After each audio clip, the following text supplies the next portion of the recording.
ತುಂಬ ಖುಷಿ ಆಗ್ತದೆ. ಮೊದಲನೇದಾಗಿ ನಮ್ಮದು ಫಸ್ಟ್ ಟೈಮ್ ಅಂದರೆ ಜನಗಳ ಜೊತೆ ಕುತ್ಕೊಂಡು ನೋಡಿದ್ದು. ಈ ಪ್ರತಿ ಫ್ರೇಮ್ ಓಪನಿಂಗ್ ಒಂದು ಸ್ವಲ್ಪ ಭಯ ಆಗೋಯ್ತು ನಮಗೆ, ಏನಪ್ಪ ಇಷ್ಟೊಂದು ಸೈಲೆಂಟ್ ಅಂದರೆ ಕತೆ ಕೇಳಿಸ್ಕೊತಾ ಇದ್ರು ಅಂತ. ಆಮೇಲೆ ಶುರುವಾಯಿತು ಎಲ್ಲ ಪಾತ್ರಗಳು ಮಜಾ ಇದೆ. ಬಟ್ ಎಲ್ಲದಕ್ಕಿಂತ ಹೇಳೋದಂದ್ರೆ ನಮ್ಮ ಮಹೇಶ್ ಅಣ್ಣ, ಆ ಅಣ್ಣ ನಿದ್ದೆ ಮಾಡ್ತಾನೋ ಇಲ್ಲ ಗೊತ್ತಿಲ್ಲ. ಸಿನಿಮಾ ಕೆಲಸ ತುಂಬ ಅಚ್ಚುಕಟ್ಟಾಗಿ ಮಾಡಿದ್ದಾರೆ, ಸಖತ್ತಾಗಿದೆ. ಇನ್ನು ನಮ್ಮಣ್ಣ ಬರವಣಿಗೆ ಏನೋ ಹೇಳಬೇಕಾಗಿಲ್ಲ, ಅದ್ಭುತ ಬರವಣಿಗೆ. ಎಲ್ಲ ಪಾತ್ರಗಳು ಸಿಕ್ಕಾಪಟ್ಟೆ ವರ್ಕೌಟ್ ಆಗಿದೆ, ಎಲ್ಲ ಕಾಮಿಡಿನೂ ವರ್ಕೌಟ್ ಆಗಿದೆ, ಕತೆ ಅಂತೂ ಸೂಪರಾಗಿದೆ. ಎಲ್ಲೂ ಅಂದರೆ ಒಂಚೂರು ಯಾಕೋ ಇದೊಂದು ಬೋರ್ ಆಗ್ತದಿರೋ ಹೊರಗಡೆ ಹೋಗ್ಬರೋಣ ಅನ್ನೋದು ಇಲ್ಲವೇ ಇಲ್ಲ. ಸಿನಿಮಾ ಸ್ಟಾರ್ಟಿಂಗಿಂದ ಲಾಸ್ಟ್ವರೆಗೂ ಸೂಪರಾಗಿದೆ. ನಂದು ಒಂದು ಪುಟ್ಟ ಪಾತ್ರ ಇದೆ. ಜನಗಳ ರಿಯಾಕ್ಷನ್ ನೋಡಿ ಸಿಕ್ಕಾಪಟ್ಟೆ ಖುಷಿ ಆಯ್ತು. ಅಂದರೆ ನಾವೆಲ್ಲ ಕಾಯ್ತದೆ, ಯಾರೇ ಕಲಾವಿದರಾಗಲಿ ನಮ್ಮ ಎಂಟ್ರಿ ಬಂದ ಕೂಡಲೇ ಜನ ಚಪ್ಪಾಳೆ ಶಿಲೆ ಹೊಡೆದ್ರೆ ಸಾಕಾಯ ನಮ್ಮ ಜೀವನ ಸಾರ್ಥಕ ಅನಿಸುತ್ತೆ. ಎಲ್ಲರೂ ನ್ಯಾಯ ಒದಗಿಸಿದ್ದಾರೆ, ಸೂಪರಾಗಿದೆ. ದಯವಿಟ್ಟು ಸಿನಿಮಾ ನೋಡಿ, 100% ಪೈಸಾ ವಸೂಲ್ ಸಿನಿಮಾ. ಸ್ಲ್ಯಾಂಗ್ನ ಬರೆಯೋದು ತುಂಬ ಕಷ್ಟ, ಬಟ್ ಮಹೇಶ್ ನನಗೆ ಇನ್ಪುಟ್ಸು ತುಂಬ ಚೆನ್ನಾಗಿ ಕೊಡೋರು. ಮತ್ತು ಮಹೇಶ್ ಕಟ್ಟಿದ ಕತೆ, ಅದಕ್ಕೆ ಚಿತ್ರಕಥೆ ಮತ್ತು ಇದು ತುಂಬಾ ವರ್ಕ್ ಆಯಿತು. ಮತ್ತು ಪಾತ್ರವರ್ಗ ತುಂಬ, ನಾನು ಸತೀಶ್ ಸರ್ಗೆ ಲಕ್ಕಿ ಅಂತ ಏನಕ್ಕೆ ಹೇಳ್ತೀನಿ ಅಂದರೆ, ದೇವರಾಜ್ ಸರ್ ಥರದ ಲೆಜೆಂಡು, ರವಿ ಸರ್ ಥರದ ಲೆಜೆಂಡು ಅವ್ರ ಜೊತೆ ಕೈಗೂಡಿಸಿರೋದು.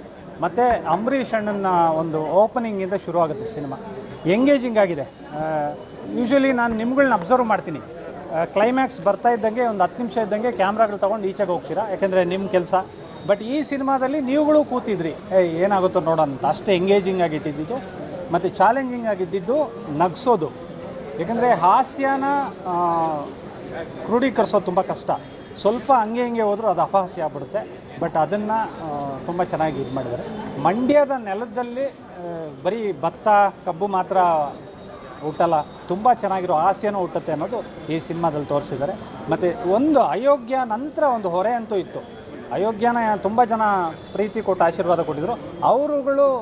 ಮತ್ತು ಟಿ ವಿ ಚಾನಲ್ ತುಂಬ ಚೆನ್ನಾಗಿ ನೋಡಿದ್ದು ಮನೆಗಳಲ್ಲಿ ಇರೋರು, ಅವರು ಇದಕ್ಕೆ ಎಕ್ಸ್ಪೆಕ್ಟೇಷನ್ಸ್ ಇಟ್ಕೊಂಡು ಬರ್ತಾರೆ. ಹಾರ್ಡ್ ವರ್ಕ್ ಮತ್ತು ಟೀಮ್ ವರ್ಕ್ ಎಲ್ಲ ಆರ್ಟಿಸ್ಟ್ಗಳು, ರಚಿತಾ ರಾಮಿಂದ ಹಿಡಿದು ಸತೀಶ್ ಸರಿಂದ ಹಿಡಿದು, ಸ್ಪೆಷಲ್ ಥ್ಯಾಂಕ್ಸು ನಮಗೆ ದೇವರಾಜ್ ಸರ್ಗೆ. ಯಾಕೆಂದರೆ ಅವ್ರು ಸೀನಿಯರ್ ಆರ್ಟಿಸ್ಟ್ಗಳು, ದೇವರಾಜ್ ಸರು ಮತ್ತು ರವಿ ಸರು. ಅವ್ರು ಬಂದು ಸತೀಶ್ ಸರ್ ಜೊತೆ ಸಾಥ್ ಕೊಟ್ಟಿರೋದು, ಮಹೇಶ್ ಥರದ ನಿರ್ದೇಶಕರ ಜೊತೆ ಕೆಲಸ ಮಾಡಿರೋದು. ಏಕೆಂದರೆ ಏನೇ ಮಹೇಶ ಅದು ಆ್ಯಕ್ಷನ್ ಅಂತ ಹೇಳಿದ ತಕ್ಷಣ ರವಿ ಸರ್ ಮಾರ್ಕಿಗೆ ಬರಬೇಕು. ಇಲ್ಲ ಅಂತಂದರೆ ನಾವು ಏನೂ ಮಾಡೋಕ್ಕಾಗಲ್ಲ. ನಾವು ನಟನೆ ಮಾಡ್ಬೋದು, ನಮ್ಗೆ ಇದು ಬಿಟ್ಟರೆ ಬೀದಿ ನಾಟಕ ಮಾಡ್ತೀವಿ ಅಷ್ಟೇ. ಅದು ಬಿಟ್ಟರೆ ಸಿನಿಮಾನೇ ಮಾಡಬೇಕು. ಸಿನಿಮಾ ಬಿಟ್ಟರೆ ನಮಗೇನು ಬೇರೆ ಗೊತ್ತೇ ಇಲ್ಲ. ಈ ಗೆಲುವಿಗೋಸ್ಕರ ನಾವು 2 ವರ್ಷದಿಂದ ಕಾಯ್ತಾ ಇದ್ದೀವಿ. ಇದೊಂದು ಸಿನಿಮಾ ಗೆದ್ದರೆ ನಮ್ಮ ನಿರ್ಮಾಪಕರು ಇನ್ನೂ 10 ಸಿನಿಮಾ ಮಾಡ್ತಾರೆ, ಬೇರೆ ಡೈರೆಕ್ಟರ್ಗೆ ಕೆಲಸ ಕೊಡ್ತಾರೆ. ಸೊ ಇನ್ನೂ 10 ಸಿನಿಮಾ ಚೆನ್ನಾಗಿ ನಡೆಯುತ್ತೆ, ಇನ್ನೂ 10 ಸಿನಿಮಾಗಳು ಈಚೆ ಬರ್ತಾವೆ, ಇನ್ನೂ ಪ್ರೇಕ್ಷಕರು ಇನ್ನೂ ಎಂಜಾಯ್ ಮಾಡ್ತಾರೆ ಅನ್ನೋ ಕಾರಣಕ್ಕೋಸ್ಕರ ನಾವು ಒದ್ದಾಡಿದೆ ಅಷ್ಟೇ ಹೊರತು ಬೇರೆ ಏನಕ್ಕೂ ಇಲ್ಲ. ಇಬ್ಬರದಲ್ಲ, ಎಲ್ರದ್ದು. ಇಬ್ಬರು ಮಾತ್ರ ಹೇಳು ಅಂತ ಕೇಳ್ತಾರೆ ತಾನೆ, ಹೇಳಿ ಏನಾರು ಅಂತ. ಅದೇ ಒಂದು ಮಟನ್ಗೆ ಬೆಣ್ಣೆ ಹಾಕಲಿಲ್ಲ ಅಂದರೆ ಚೆನ್ನಾಗಿರಲ್ಲ, ಒಂದು ಬೆಣ್ಣೆಗೆ ಮಟನ್ ಇಲ್ಲ ಅಂದರೆ ಚೆನ್ನಾಗಿರಲ್ಲ. ಸೊ ಇಬ್ಬರು ಕಾಂಬಿನೇಷನ್ ಚೆನ್ನಾಗಿತ್ತು ನಮಗೆ. ಶಿವಣ್ಣ ನೀವು ಹೇಳ್ಕೊಟ್ಟಂಗೆ ಹೇಳಿದ್ರಾ? ಇದನ್ನೇನು ಹೇಳಿಲ್ಲ. ಕಾಮಿಡಿ ಅಂದರೆ ಸಪ್ರೇಟ್ ಮಾಡಿಲ್ಲ ಇವರು. ಸಿಚುವೇಶನಲ್ಲೇ ಕಾಮಿಡಿ ಇರೋದ್ರಿಂದ ಸಪ್ರೇಟ್ ಟ್ರ್ಯಾಕ್ ಅಂತ ಏನು ಮಾಡೋಕ್ಕಾಗಲ್ಲ ಇದನ್ನು. ಯಾಕೆಂದರೆ ಇದು ಒಂದು ಒಳ್ಳೆ ಬೃಹದಾಕಾರವಾದಂಥ ಒಂದು ಸಬ್ಜೆಕ್ಟ್. ಇದು ಸಪ್ರೇಟ್ ಮಾಡಿದ್ರೆ ಹೋಗ್ಬಿಡುತ್ತೆ. ಅದು ಕಥೆಲೇ ಸಿದ್ದಿನ ಜೊತೆಲೇ ಬೆಣ್ಣೆ ಮಟನ್ ಜೊತೆಲೇ ಕಾಮಿಡಿ ಹೋಗಬೇಕು. ಕಾಮಿಡಿ ಅನ್ನೋದು ನಮ್ಮ ಸಿನಿಮಾಗೆ ಸ್ಪೈನಲ್ ಕಾರ್ಡ್ ಇದ್ದಂಗೆ. ಅದಕ್ಕೆ ಹೇಳಿದ್ದು ನಾವು ಕಾಮಿಡಿ ಕಮರ್ಷಿಯಲ್ ಸಿನಿಮಾ ಅಂತ. ಕಮರ್ಷಿಯಲ್ ಸಿನಿಮಾ ಅಂದರೆ ಎಲ್ಲವೂ ಇರ್ತವೆ ಅಂತ, ಜೊತೆಲಿ ಕಾಮಿಡಿ ಜಾಸ್ತಿ ಇರುತ್ತೆ ಅಂತ. ಹಳ್ಳಿಗೆ ಸಂಬಂಧಪಟ್ಟಂಥ ನಾನು ಹೇಳ್ಕೊಂಡ್ಬಿಡೋಣ, ಹಳ್ಳಿಗೆ ಸಂಬಂಧಪಟ್ಟಂಥ ಕ್ವಶನ್ ಪೇಪರು. ಅದಕ್ಕೆ ನಮ್ಮ ಹಳ್ಳಿ ಸ್ಲ್ಯಾಂಗಲ್ಲೇ, ಮಂಡ್ಯ ಸ್ಲ್ಯಾಂಗಲ್ಲೇ 3 ಜನ ಆಗಿರ್ಬೋದು, ಇದು ಕಲಾವಿದರುಗಳಾಗಿರ್ಬೋದು, ಹೆಂಗೆ ಉತ್ತರ ಬರೀಬೋದು ಅಂತ ಬರೆದಿದ್ವಿ. ಅದನ್ನು ಅವಾಗಲೇ ಒಪ್ಕೊಂಡು ಒಂದು ಮಾರ್ಕ್ಸ್ ಕೊಟ್ಟಿದ್ರು ನಮಗೆ. ಸೊ ಇವಾಗ ಅದೇ ಕ್ವಶನ್ ಪೇಪರ್ ಕೊಟ್ಬಿಟ್ಟು ಒಂದಷ್ಟು ಕ್ವಶನ್ಗಳನ್ನ ಆ ಕಡೆ ಈ ಕಡೆ ಹಾಕ್ಬಿಟ್ಟು ಮಾಡಿದ್ರು. ಆದರೆ ಭಾಷೆ ಅದೇ ಇದ್ದಿದ್ದು, ಕ್ಯಾರೆಕ್ಟ್ರು ಅದೇ ಇದ್ದಿದ್ದು. ಸೊ ಹಂಗೆಲ್ಲ ಇದ್ದಿದ್ದರಿಂದ ಜನ ಪ್ರೀತಿಯಿಂದ ಒಪ್ಕೊಂಡ್ರು. ನನಗೊಂದು ಖುಷಿಯಾಗಿದೆ ಏನಂತಂದರೆ, ಹೊರಗಡೆ ಬಂದ ತಕ್ಷಣ ಒಂದಷ್ಟು ಮಾಧ್ಯಮ ಮಿತ್ರರು ಬಂದು ನಿಜವಾಗ್ಲೂ ಚೆನ್ನಾಗೈತೆ ಅಂತ ಮನಸ್ಫೂರ್ತಿಯಾಗಿ ಹೇಳಿದ್ರು. ಅದು ಭಾಳ ಖುಷಿ ಆಯಿತು.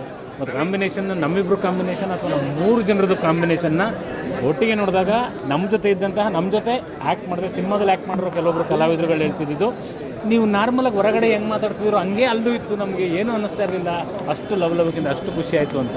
ಸೊ ಕಾಂಬಿನೇಷನ್ ಮತ್ತೆ ವರ್ಕ್ ಆಗಿದೆ, ಸಿನಿಮಾ ಗೆದ್ದಿದೆ. ಸತೀಶನ ಹೇಳ್ದಂಗೆ ಸಿನಿಮಾ ಗೆದ್ದಿದೆ. ನಮ್ಗೆ ಇದು ಬಿಟ್ಟರೆ ಏನೂ ಗೊತ್ತಿಲ್ಲ. ಮತ್ತು ಇನ್ನೊಂದು ಮುಖ್ಯವಾಗಿ ಇವರೇ ಥ್ಯಾಂಕ್ ಯು. ಎಲ್ಲ ಜನಗಳಿಗೂ ತಲುಪಂಗೆ ಮಾಡಿದ್ದು ನೀವು.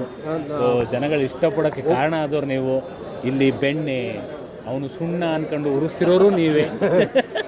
ಒಬ್ರಿಗೆ ಮಾತು ಕೊಟ್ಟಿದ್ದೆ, ನೀವು ಸಿನಿಮಾ ಏನು ಎಕ್ಸ್ಪೆಕ್ಟ್ ಮಾಡ್ತಿರೋ ಅದಕ್ಕಿಂತ ಡಬಲ್ ಸಿಗುತ್ತೆ ಅಂತ ಅವ್ರು ಬಂದು ಹೇಳಿದ್ರು ನಮ್ಮ ಸ್ನೇಹಿತರು.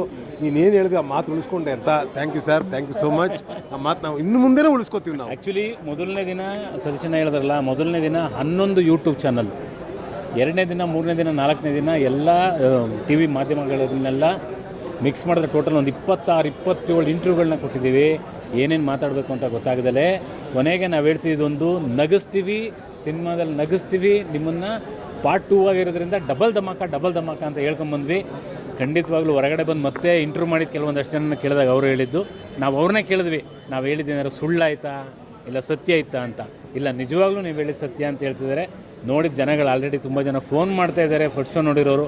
ಸೊ ನೀವುಗಳು ಕೂಡ ಹೋಗಿ ನೋಡಿ. ಚೆನ್ನಾಗಿ ಬಂದಿದೆ. 7 ವರ್ಷದ ಮುಂಚೆ ಬಚ್ಚೇಗೌಡನ ಮಗನ ಪಾತ್ರನೇ ಮಾಡಿದ್ದೆ. ಅವಾಗ ಸ್ವಲ್ಪ ಚಿಕ್ಕ ಹುಡುಗ, ಇನ್ನೂ ಚಿಗುರು ವಯಸ್ಸು. ಈಗ ಹೌದು, ಈಗ ನೀನು ನಾನು ಬಚ್ಚೇಗೌಡನ ಅಂತ ಹೇಳೋ ಥರ ಆಗಿದೆ. ತುಂಬ ಚೆನ್ನಾಗಿ ಬಂದಿದೆ. ಫ್ರೇಮ್ ಟು ಫ್ರೇಮ್ ಸ್ಟಾರ್ಟಿಂಗಿಂದ ಹಿಡಿದು ಕ್ಲೈಮ್ಯಾಕ್ಸ್ವರೆಗೂ ನಕ್ಕು ತೇಲಾಡ್ಬೋದು ಆ ಥರ ಕಾಮಿಡಿ. ಮಂಜಣ್ಣ ಅಷ್ಟೇ ತುಂಬ ಚೆನ್ನಾಗಿ ಮಾಡಿದ್ದಾರೆ. ಆ್ಯಂಡ್ ರವಿ ಸರ್ ಕೂಡ ಕ್ಲೈಮ್ಯಾಕ್ಸಲ್ಲಿ ಅನ್ಎಕ್ಸ್ಪೆಕ್ಟೆಡ್ ಅದು, ಏಕೆಂದರೆ ಯಾರು ಎಕ್ಸ್ಪೆಕ್ಟ್ ಮಾಡಿರಲ್ಲ ಆ ಥರ ಎಂಟ್ರಿ. ತುಂಬ ಚೆನ್ನಾಗಿ ಬಂದಿದೆ. ಮಹೇಶ್ ಅಣ್ಣನ ಶ್ರಮ ಇವತ್ತಿಗೆ ಫಲ ತುಂಬ ದೊಡ್ಡದಾಗಿ ಸಿಗಲಿ ಅಂತ ಕೇಳ್ಕೊತ ಎಲ್ಲರೂ ಬಂದು ಸಿನಿಮಾ ಥಿಯೇಟ್ರಲ್ಲಿ ನೋಡಿ ಅಂತ ಕೇಳ್ಕೊತ ಇದ್ದೀವಿ. ಹೌದು, ಮುಂದಿನ ಅಯೋಗ್ಯ 3ಯಲ್ಲಿ ಯಾವ ಥರ ಇರುತ್ತೆ ನೋಡಬೇಕು. Thank you. ಎಲ್ಲರಿಗೂ ನಮಸ್ಕಾರ. ತುಂಬಾ ಖುಷಿ ಆಯಿತು. ಸುಮಾರು ವರ್ಷಗಳ ನಂತರ ಬರ್ತಾ ಇದ್ದೀನಿ. ಸೊ 8 ಇಯರ್ಸ್ ಅಂತ ಅಂದರು, 3 ವರ್ಷ ಮೈನಸ್ ಮಾಡಿ ಕೋವಿಡ್ ಎಲ್ಲರೂ ಬ್ರೇಕ್ ತೊಗೊಂಡಿದ್ವಿ. ಬಟ್ ಎನಿವೇಸ್ ಅಷ್ಟು ವರ್ಷದ ನಂತರ ನಾನು ನನ್ನನ್ನು ತೆರೆ ಮೇಲೆ ನೋಡಿ ತುಂಬಾ ಸಂತೋಷ ಆಯಿತು.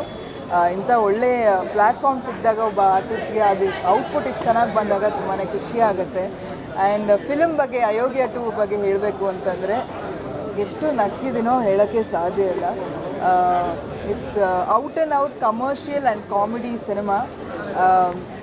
ಎಲ್ಲರೂ ಕೂತು ನಕ್ಕು ಎಂಜಾಯ್ ಮಾಡುವಂಥ ಸಿನಿಮಾ ಅಂತಲೇ ಹೇಳ್ಬೋದು. ಡೈಲಾಗ್ಸಿಂದ ಹಿಡಿದು ಎಲ್ಲನೂ ಅಮೇಝಿಂಗ್ ಆಗಿತ್ತು. ಡೈರೆಕ್ಷನಿಂದ ಹಿಡಿದು ಆ್ಯಂಡ್ ಸತೀಶ್ ಅವರು ಮತ್ತು ನಮ್ಮ ಗಿರಿ ಅವರು ಮತ್ತು KR ಭಟ್ ಎಷ್ಟು ಅಂದರೆ ಕೂತ್ಕೊಂಡು ಎಂಜಾಯ್ ಮಾಡ್ತಾನೇ ಇದ್ವಿ ನಾವು. V couldn't stop laughing and lag ಇರಲಿಲ್ಲ, ಏನಿಲ್ಲ.